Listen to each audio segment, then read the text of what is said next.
Gold hub తాకట్టులో ఉన్న బంగారాన్ని విడిపించి కొనబడును. అదే రోజు ఆన్లైన్ ధరకు కొని డబ్బులు ఇవ్వబడును. నమస్తే, వెల్కమ్ టు మనం జీవి. నేను వలి. ఇప్పుడు ఎక్కడ చూసినా సరే కేకే సర్వే గురించే ఎక్కువగా వినిపిస్తోంది మాట. ఎందుకంటే అన్ని సర్వేలు వేరు, నా సర్వే వేరు అంటున్నారు కేకే గారు. ఎందుకంటే ఇక్కడ ఉన్నటువంటి ఫిగర్స్ కూడా ఒకసారి చూస్తే అందరూ షాక్ అయిన పరిస్థితి కనిపిస్తోంది. 175కి కేవలం 14 స్థానాలు మాత్రమే వైఎస్ఆర్ కాంగ్రెస్ పార్టీ గెలుచుకోబోతుందని చెప్పారు. సో 144 స్థానాలు తెలుగుదేశం పార్టీ పోటీ చేస్తే 133 స్థానాల్లో గెలుస్తుందని చెప్పారు.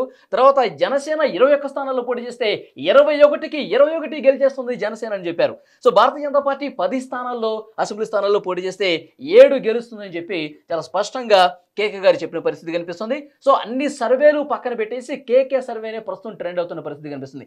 ఏంటి అసలు దీని వెనకాల ఉన్నటువంటి ఇది నిజంగా వాస్తవమా కాదా, ఏదో నోటుకొచ్చింది చెప్పేశారని చెప్పి చాలా మంది డౌట్ పడుతున్న పరిస్థితి కనిపిస్తుంది. సో దీని మీద కొంత మనం మాట్లాడే ప్రయత్నం చేద్దాం. కేకే సర్వే అధినేత కేకే గారి ప్రస్తుతం మనతో ఉన్నారు, వారితో మాట్లాడదాం. నమస్తే అండి. ఒక్కసారిగా అందరూ చూసి షాక్ అయ్యారు. 151 స్థానాలతో ఉన్న వైఎస్ఆర్ కాంగ్రెస్ పార్టీ ఒక్కసారిగా 14 స్థానాలకే పరిమితం అవుతుంది. ఏంది కేకే సర్వే, ఏంటి ఈ సర్వే అంటే నమ్మొచ్చా నమ్మకూడదని చెప్పి పెద్ద ఎత్తున చర్చ జరుగుతుంది. నేను స్ట్రైట్గా ఒక ప్రశ్న అడుగుతున్నాను. చంద్రబాబు గారికి కేకే అమ్ముడు పోయారా? ఏమంటారు? అంటే వాళ్ళు ఎవరైనా తల కింద తపస్సు చేసినా కొనడం కష్టం సార్. అంతేనా? ఎవరైనా ఎనీ పార్టీ. ఎందుకంటే మనం రిపోర్ట్ సేల్ చేస్తాం, మనల్ని మనం సేల్ చేసుకోం. మీరు ఎవరైనా మనకు సర్వే రిపోర్ట్ కావాలి, విలేజ్ వారిగా కావాలి, మండల వారికి కావాలి, ఎవరికైనా చేసి పెడతాం. రేపొద్దున మీరు ఎమ్మెల్యేగా క్యాండిడేట్గా కంటెస్ట్ చేస్తే మీకైనా సేల్ చేస్తాం రిపోర్ట్. అంటే మీకు కావాల్సినటువంటి ఇన్ఫర్మేషన్, లేకపోతే ఎలా ఉంది ఓట్ బ్యాంకింగ్, ఏం చేసుకుంటే మారుతుంది. ఇప్పుడు టీడీపీ చేసి పెట్టారా? టీడీపీ ఎమ్మెల్యేకి చేస్తాం, మీ టీడీపీ ఎమ్మెల్యేలు చేస్తాం, వైఎస్ఆర్సీపీ ఎమ్మెల్యేలు చేస్తాం, జనసేన ఎమ్మెల్యేలు చేస్తాం. ఓవరాల్ పార్టీ కోసం చేయలేదు. ఓవరాల్ ఎప్పుడు పార్టీ కోసం చేయం, ఇప్పుడు చేయం. వాళ్ళు కూడా ఒక పార్టీ సర్టెన్ రిక్వైర్మెంట్ తోస్తే చేస్తాం, బట్ పార్టీకి వర్క్ చేయడం వేరు కంప్లీట్గా. ఏంటి ఒక 14 స్థానాలు ఇచ్చారు అంటే మీకు అట్లా తెలుసు? మీకు 14 అనేది నెంబరు చిన్న, అంటే 175 మీద 14 అనేది తక్కువ కనపడుతుంది సార్. లేదా లాస్ట్ టైం 151 అనేది సౌండ్ బాగా రిజిస్టర్ అయింది కాబట్టి 161 ఎలా వెళ్తుంది ఓవరాల్ కూటమి అనేది కష్టంగా అనిపిస్తుంది.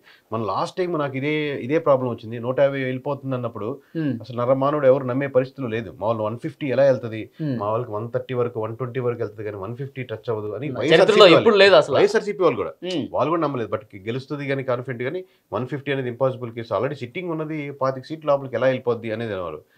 కానీ పర్సెంటేజ్ ఆఫ్ ఓట్ బ్యాంకింగ్ చూడాలి. మీకు లాస్ట్ టైం 10% ఆఫ్ డిఫరెన్స్ కనపడింది, ఇప్పుడు దానికంటే మాకు 15% డిఫరెన్స్ కనపడుతుంది ఓవరాల్ గా చూసుకుంటున్నప్పుడు కన్సాలిడేట్ గా.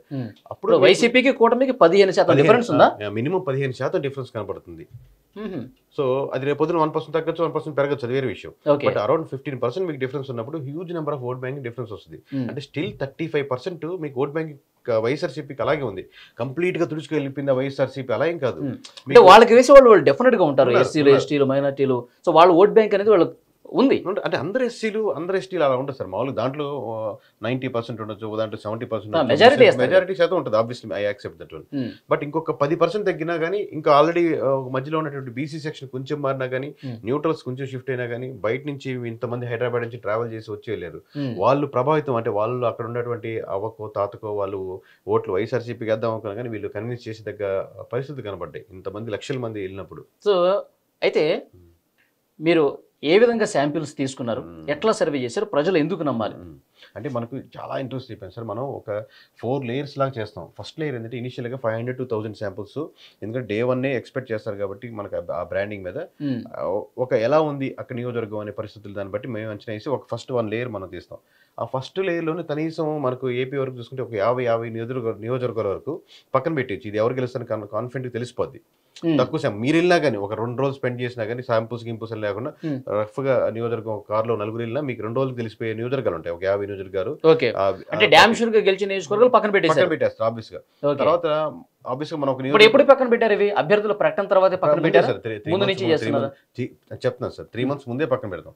బట్ ఇండివిజువల్ గా ఒక ఎమ్మెల్యే గారు ఆర్డర్ ఇచ్చారు అనుకోండి, వైఎస్ఆర్సీపీ ఎమ్మెల్యే తీసుకుని ఆర్డర్ ఇచ్చారు అనుకోండి, ఆయన విలేజ్ వారీ రిపోర్ట్ కావాలి కేకే అన్నప్పుడు ఆయన సర్వేతో పాటు చుట్టుపక్కల నియోజకవర్గాలు కూడా మండల వారిగా తీసుకుని ట్రై చేస్తాం. ఎందుకంటే మనకు ఒక టీం నాకు పంపించినప్పుడు చుట్టుపక్కల తీయడానికి చాలా ఈజీగా ఉంటుంది. అకామిడేషన్ కానీ, ట్రావెలింగ్ కానీ, మన ఖర్చులు కానీ కలిసి వస్తాయి. సో చుట్టుపక్కల మండలాలకు తీసుకొస్తాం. కానీ ఆయన విలేజ్ వారి రిపోర్ట్ సబ్మిట్ చేసే ముందర ఇంకో థర్డ్ లేయర్ ఏంటంటే మనకు స్లీపర్ సెల్స్ ఇన్ఫర్మేషన్ అని మనకు ఉన్నటువంటి ఇంతమంది విగ్రస్గా చేశాం కాబట్టి పలానా వల్లి గారు పలానా నియోజకవర్గాలు నాకు బాగా తెలుసు అని ఆయనకి ఎంతో అమౌంట్ ఇచ్చి చేసేవాళ్ళు అంటారు, అమౌంట్ ఇవ్వకుండా ఫర్ సపోజ్ మీ డాక్టర్ గారు అనుకోండి, మీకు మేము అమౌంట్ ఇవ్వలేం, కాకపోతే ఆయన హోమియోపతి డాక్టర్ రెగ్యులర్గా వచ్చేవాళ్ళు ట్రావెల్ చేసుకుంటే ఈ విలేజ్లో ఎలా ఉంది, ఈ విలేజ్లో ఎలా రాసుకుంటే ఇన్ఫర్మేషన్ పలానా టైం వచ్చినప్పుడు అడిగినప్పుడు చెప్పేదానికి ఆస్కారం ఉంటుంది. 2-3 నియోజకవర్గాలు ఆయనకి ఆ స్లీపర్ సెల్ ఇచ్చిన ఇన్ఫర్మేషన్ మనకు ఫస్ట్లో మనం చేసిన డేటా మనం కంప్లీట్గా ఒకటి అవుట్ సోర్సింగ్ ఇచ్చేస్తాం, సంబంధం లేకుండా ఈ 3 లేయర్స్ అంటే నా దగ్గర ఇనిషియల్గా చేసింది మన డేటా సైన్స్ అంటే ఎమోషన్ని మనం కన్వర్ట్ చేసి చెప్పింది, ప్లస్ మనకు స్లీపర్ సెల్స్ ఇచ్చిన ఇన్ఫర్మేషన్ కాకుండా కంప్లీట్ రవి గారికి అవుట్ సోర్సింగ్ ఇస్తారు. రవి గారు నాకు ఈ నియోజకవర్గం మీరు చేసి పెట్టండి ఇది అని చెప్పి. ఇప్పుడు ఈయన డేటా నా దగ్గర ఉన్నటువంటి 3 రిపోర్ట్లు 4 రిపోర్ట్లు ఒక లైన్లో వెళ్తున్నాయంటే ఎక్కడో కరెక్ట్గా వెళ్తున్నట్టు అర్థం. ఎక్కడ తేడా ఉంది, వాళ్ళు ఇచ్చిన అవుట్ సోర్సింగ్ మిస్ అయింది, లేకపోతే మనకి ఇచ్చిన ఇన్ఫర్మేషన్ మిస్ అయింది, కంపేర్ చేస్తున్నప్పుడు ఒక విలేజ్ ఎగిరిపోతుందంటే అప్పుడు మళ్ళీ ఇంకోసారి వాళ్ళని చేయించడం మనం కూడా వెరిఫై చేసుకుంటాం. ఎందుకంటే 4 ఇయర్స్ వెరిఫై చేయించి ఆయనకి అప్పుడు విలేజ్ వారీగా మా బూత్ లెవెల్లోనో లేకపోతే కుదిరితే ఎంత డీటెయిల్ కుదిరితే అంత డీటెయిల్ ఇచ్చి అక్కడెక్కడే సమీకరణాలు మీరు మార్చుకోవాలి, ఏ విలేజ్కి మీ విలేజ్కి తేడా ఉంది, మీరు గెలవాలంటే ఏ అంశాలు మీరు ప్రభావితం చేస్తాయి, స్ట్రాటజీ అంటే ఈ భాగాల్లోకి వస్తాయి. ఓకే, ఇవి కన్సాలిడేటివ్ రిపోర్ట్ ఇస్తాం కాబట్టి ఆబ్వియస్ గా ఆ మార్జిన్ డిఫరెన్స్ అంటే ఒక ఎమ్మెల్యే అభ్యర్థికి చేసినప్పుడు మీరు అబ్జర్వ్ చేసి యూట్యూబ్ కోసమో వ్యూవర్షిప్ కోసమో ఇంత మీరు చెప్పినట్టు కోట్లాది మంది చూసి ట్రెండింగ్ అయిపోవాలని ఉండాలని కోరుకుంటే 175 స్థానాల్లో మీరు రిపోర్ట్స్ కరెక్ట్ గా తీసుకున్నారా? ఏదైతే ఇప్పుడు ఈ లేయర్స్ చెప్పారు విలేజ్ వారి రిపోర్ట్లు చాలా ఒక 30-40 గ్రామాల వరకే తీస్తాం సార్, మండల వారి రిపోర్ట్లు ఎక్కువ తీస్తాం. ఓకే, ఎందుకంటే విలేజ్ వారి రిపోర్ట్ అంటే అంటే ఆర్డర్ వచ్చి మనం చేపిస్తే గానీ ఎందుకంటే దానికి అంత అమౌంట్ ఖర్చు పెట్టి అనవసరం. సో మండలవారి రిపోర్ట్లే మేము ఎక్కువ తీసుకుంటూ ఉంటాం. వాళ్ళు మండలవారి రిపోర్ట్ అంటే మండలవారి రిపోర్ట్ ఆర్డర్ ఇస్తాం. దగ్గరికి వచ్చేసరికి ఫస్ట్ విలేజ్ వారి తీసుకుంటారు సార్, మీరు దగ్గరికి వచ్చేసరికి మండలవారి తీసుకుంటారు, ఇంకా ఎలక్షన్ దగ్గరికి వచ్చేసరికి మెజారిటీ తీసుకుంటారు. అంటే మీరు శాంపిల్స్ తీసుకునేటప్పుడు ఏంటి ఏం అడుగుతారు, ఏం చెప్తారు, ప్రజల నుంచి అభిప్రాయం ఎలా సేకరిస్తారు మీరు? అంటే ఈ 3 లేయర్స్ చాలా ఇంపార్టెంట్ సార్ మాకు. ఓకే, మీకు చాలాసార్లు చెప్పాను, మీరు క్వాలిటీ అదిరిపోయింది, ఆ షార్ట్ సీన్ అదిరిపోయింది, కెమెరా ఏం వాడారు కానీ కెమెరా కూడా ఇంపార్టెంటే, బట్ మీరు డైరెక్షన్ షాట్స్ లైటింగ్ ఎన్ని ఉంటాయి కదా. సో శాంప్లింగ్స్ కూడా విధానం ఒకటి, మేము వాడే డేటా సైన్స్ అల్గరిథమ్స్ ఇంపార్టెంట్, మాకున్న sleeper cells information important, initial గా మేము ఉన్నటువంటి బ్యాక్గ్రౌండ్ లో ఆల్రెడీ చేస్తున్నాం కాబట్టి ఆ డేటాను బట్టి వెరిఫై చేయడం ఇంపార్టెంట్. వాళ్ళు ఆబ్వియస్ గా ఏ క్వశ్చన్ అడిగినా ఒక 10 క్వశ్చన్లు ఉంటాయి సార్ ఆబ్వియస్ క్వశ్చన్ లో. మామూలుగా ఎలా ఉంది, ఏ పార్టీకి ఓటేద్దాం అనుకుంటున్నారు అనే చివరికి వచ్చే క్వశ్చన్ కి డ్రైవ్ చేస్తాయి ఇన్ని. మామూలుగా ఈయన మీద బలాలు ఏంటి, బలహీనత, మనకు బలాలు అవసరం బలహీనతలు అవసరం, మామూలుగా ఈ కాదు మెయిన్. చివరికి అతను డ్రైవ్ చేసి స్టార్ట్ గా ఎవరు కూడా వేద్దాం అనుకుంటున్నారు అని అడిగి చెప్పరని ఇంకేంటండి ఏది సంగతులు ఎలా ఉన్నారని చెప్పి వాళ్ళు అన్ని వస్తాయి. చివరికి మనకు కావాల్సిన అంశం ఏంది, మీరు అమ్మాయిని పెళ్లి చేసుకుంటారా పెళ్లి చేసుకోకూడదు అనుకుంటారు, ఫైల్ ఒక మాట చెప్పాలి పెళ్లి చూపులకు వెళ్ళిన తర్వాత అంత బాగుంది, కట్నాలు బాగున్నాయి, అన్ని ఫైనల్ గా మేము ఎక్స్పెక్ట్ చేసేది ఏంది, మీరు అంటే అమ్మాయిని ఇద్దామని వెయిట్ చేస్తుంటాం. సో అలాగే అబ్వియస్ గా మేము ఎక్స్పెక్ట్ చేసే ఫైనల్ ఆన్సర్ అది. చివరికి డ్రైవ్ చేసేదానికి రకరకాల ఆప్షన్స్ ఉంటాయి అనమాట. ఓవరాల్ గా ఒక ప్యారల్ గా మనం ఆ క్వశ్చన్ వైపు తను మళ్ళీ దానికి చివరికి ఫైనల్ గా క్వశ్చన్ కావాల్సింది మీరు ఎవరికి ఓటేద్దాం అనుకుంటున్నారు ప్రశ్నకి వస్తారు. ఆ ఇన్ఫర్మేషన్ మీరు ఎలా గ్యాదర్ చేస్తారు అనేది వాళ్ళు మనకు ఉన్న టెక్నిక్. ఇప్పుడు 175 నియోజకవర్గాల్లో మీరు మీ లేయర్స్ ప్రకారం మీ స్లీపర్ సెల్స్ అన్నారు, సో మీ టీం అంతా వర్క్ చేసింది, మీకు వచ్చిన రిపోర్ట్ ఇది. సో అంటే ఎక్కువగా ప్రభుత్వం మీద వ్యతిరేకత కనబరిచిన అంశాలు ఏంటి? వ్యతిరేకత కనపడిన అంశం కూటమి. ఈ రెండు కలపాలి సార్. కూటమి అనేది ప్రధానంగా వచ్చినటువంటి అడ్వాంటేజ్. కూటమి లేకపోతే ఇంత టైట్ ఫైట్లు ఉండేది కాదు. అంటే మంచి వైఎస్ఆర్సీపీ మంచి టైట్ ఫైట్ ఇచ్చే నియోజకవర్గాలు చాలా ఉండేవి. మీకు విడివిడిగా పోటీ చేస్తుంటే డెఫినెట్ గా మళ్ళీ వైసీపీ వచ్చే అవకాశం వచ్చేది లేదనేది ఇంకా చాలా ఫ్యాక్టర్స్ మీద ఆధారపడుతుంది. బట్ టైట్ ఫైట్ అయితే ఖచ్చితంగా ఫైట్ చాలా నియోజకవర్గాలు ఇచ్చేది. మీకు జనసేన సపోర్ట్ లేని విలేజ్ ఉండదు ఆబ్వియస్ గా. దాంట్లో ఒక దాంట్లో 1% ఉండొచ్చు, 2% ఉండొచ్చు. లాస్ట్ టైం పవన్ కళ్యాణ్ గారికి 2014 లో కూడా సపోర్ట్ చేశారు కదా. అప్పటికి ఇప్పుడు క్లియర్ ఏంటంటే ఒక ఫ్యామిలీలో 4 వ్యక్తులు ఉంటే 2 పిల్లలు జనసేన కోటేద్దామని గట్టిగా ఉన్నా కానీ అమ్మా నాన్న రెడీగా లేరు. వాళ్ళకి ఎందుకు ఓటేసేది, మనం ఏం చేసాడని చెప్పి అన్నట్టు ఒక ఏహీభావంతోనో ఒక ఉండేది అనమాట. అదే ఈ 10 ఏళ్ళ ట్రావెల్ చూసిన తర్వాత వీళ్ళు కూడా వీళ్ళతో పాటు జాయిన్ అయ్యేసరికి కనెక్టెడ్ ఉన్నది. At the same time other యాంగిల్లో నేను వైఎస్ఆర్సీపీ కోటేస్తున్నాను పులివెందుల్లో, నేను వైఎస్ఆర్సీపీ కోటేస్తున్నాను అక్కడెక్కడో తిరుపతిలో అనుకున్నా కానీ అక్కడ మటుకు పవన్ కళ్యాణ్ గెలవాలే అన్న సానుభూతి ఒక లేయర్ మటుకు ఫామ్ చేసుకోగలిగారు. సో ఆ ఎక్స్ట్రా లేయర్ అనేది ఇది కూటమికి ఇంకొంచెం అడ్వాంటేజ్ అయింది. అది కాకుండా ఎక్స్ట్రా నెగిటివిటీస్ అంటే రోడ్లు కావచ్చు, కరెంట్ బిల్స్ కావచ్చు, లేకపోతే లిక్కర్ మీద వచ్చిన ఎఫెక్ట్ కావచ్చు, లేదా రాజధాని మీద ఎఫెక్ట్ వచ్చి కావచ్చు, లేదా వైజాగ్ అంటే ఒక్కొక్క ప్రాంతంలో ఒక్కొక్క రకంగా ఎఫెక్ట్స్ ఎక్కువ మారుతుంటాయి. లేదా వైజాగ్ ప్రజలు ఎక్కువ ఓన్ చేసుకోవచ్చు రాజధాని, లేదా కడపలో జరిగిన ఇష్యూస్ కావచ్చు, లేదా ఆల్రెడీ ఎంప్లాయీస్ ఉన్నటువంటి నెగిటివిటీ కావచ్చు, లేదా ఎంప్లాయీస్ రాని వాళ్ళు ప్రిపరేషన్ అవుతున్న వాళ్ళు నోటిఫికేషన్ రాని అంశాలు కావచ్చు. ఇలా ఒక్కొక్క అంశం ఇది కాకుండా బంట గుర్తుగా 10% తీసి వైఎస్ఆర్సీపీ అకౌంట్ నుంచి మీకు కూటమి అకౌంట్లో వేయాల్సి వస్తుంది. ఓకే, సో ఇంకొకటి సంక్షేమ పథకాలు మమ్మల్ని గెలిపిస్తాయని చెప్పేసి చాలా సందర్భాల్లో చెప్పారు. సో ప్రతి నియోజకవర్గంలో కూడా 51% ఓట్లు వేస్తే మనం గెలుస్తాం కదా, మనం ఎందుకు గెలవలేం, 175 మనం ఎందుకు సాధించలేం, మన క్రైటీరియా ఇది. ప్రతి ఇంటికి సంక్షేమ పథకం వెళ్తుంది, ఏదో ఒక రూపంలో ఒక పథకమైనా వస్తుంది, సో మనకు ఓటేస్తారు, ఈ నమ్మకం వైసీపీలో కనిపిస్తోంది. పెరిగిన భారీ పోలింగ్ శాతం కూడా సో మాకు అడ్వాంటేజ్ ఎందుకు కాదు, ప్రభుత్వ వ్యతిరేకతను ఎందుకు అనుకుంటారు అని చెప్పి వైసీపీ నుంచి వస్తున్నటువంటి కామెంట్ ఏమంటారు? నేను గడిచిన 7 సంవత్సరాలుగా వందలాది ఇంటర్వ్యూలు, వందలాది వీడియోస్ చేసిన సార్. ప్రతి వీడియో చూడండి, కేవలం లాస్ట్ టైం పసుపు కుంకుమప్పుడు ఇదే కమెంట్ చేశాను, లేకపోతే నీరు చెట్టు మీద కావచ్చు, ఇంకోటి రుణమాఫీల మీద, దీని మీదే ఎలక్షన్ ఇంజిన్కి వెళ్తాము అంటే ఎంతమందికి మనం డబ్బులు వేసామంటే అంత డబ్బులు పడవు.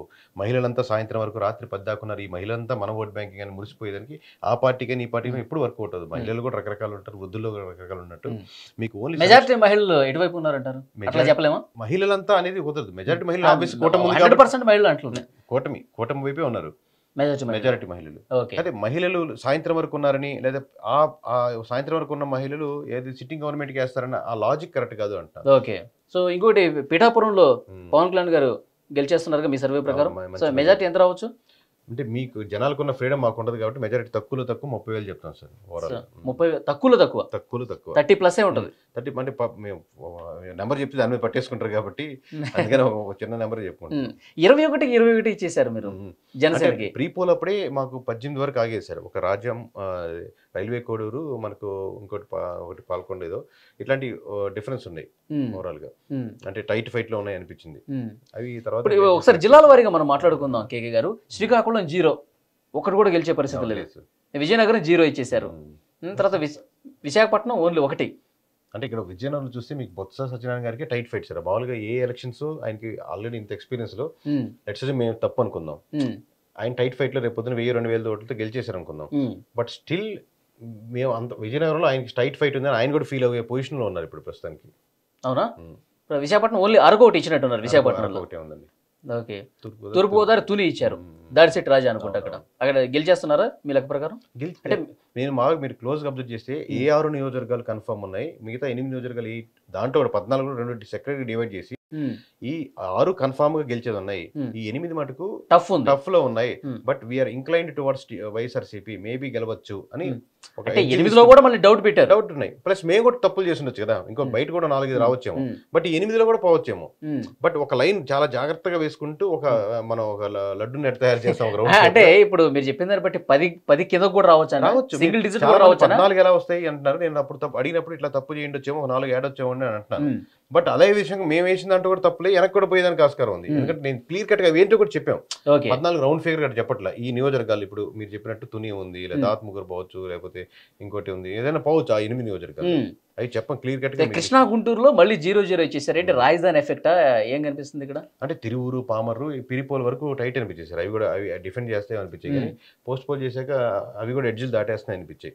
లెట్స్ వచ్చి మేము తిరువురు, పామర్రు విషయంలో మేము డౌట్ పడ్డట్టు ఒక 1000-2000 తగ్గి అనుకోండి, మేము అనుకున్న దానికి అప్పుడు ఆబ్వియస్ గా ఏదో ఒక నియోజకవర్గం కొట్టచ్చు. మేము చెప్పేది ఓవరాల్ మేము చెప్పిన నెంబర్ లో ఒక 4-5 నియోజకవర్గాలు ఇటు రావచ్చు కూడా.